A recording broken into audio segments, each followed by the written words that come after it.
بسم الله الرحمن الرحيم، وصلى الله وبارك على سيدنا محمد وعلى آله وصحبه وسلم تسليما كثيرا. معكم أخوكم السي محمد الشاوي، بطل سابق في رياضة الدراجات وفاعل جمعوي وعضو في الهيئة الإقليمية لمواكبة الشؤون المحلية بمدينة المحمدية، وعضو في إدارة مجموعة البركة.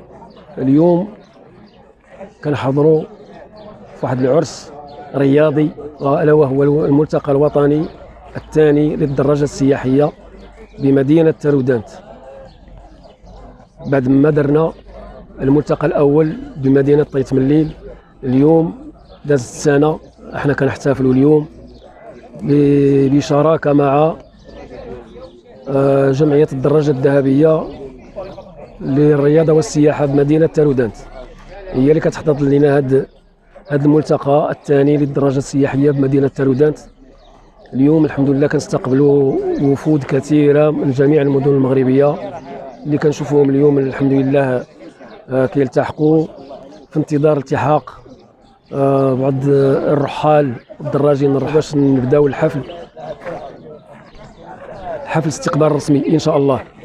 وهذا الملتقى يبدا ان شاء الله من اليوم، نهار 2 و3 و4 و5 من شهر ماي 2024.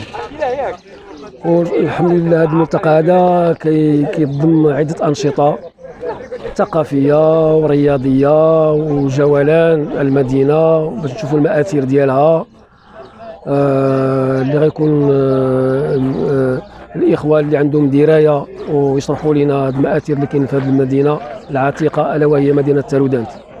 وكاين أنشطة تحسيسية اللي غنقولوا فيها دروس كيفية الركوب على الدراجة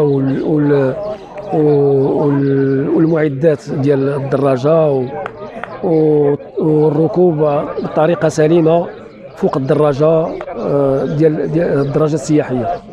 وكنتمنوا ان شاء الله يتكرر هذا الملتقى هذا، وللتذكير ان هذا الملتقى من انتاج اعضاء اداره مجموعه البركه.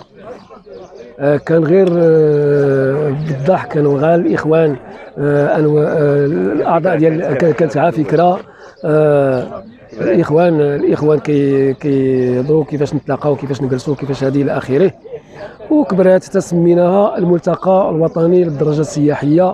والجمعيه اللي محتضنه العام هي جمعيه الدراجه الذهبيه للرياضه والسياحه مدينه تارودانت. كنحييهم بالمناسبه، كنحييهم بطبيعه الحال، كنحييو جميع الاخوان اللي جاو حججوا من جميع المدن المغربيه باش يحضروا هذا الملتقى هذا.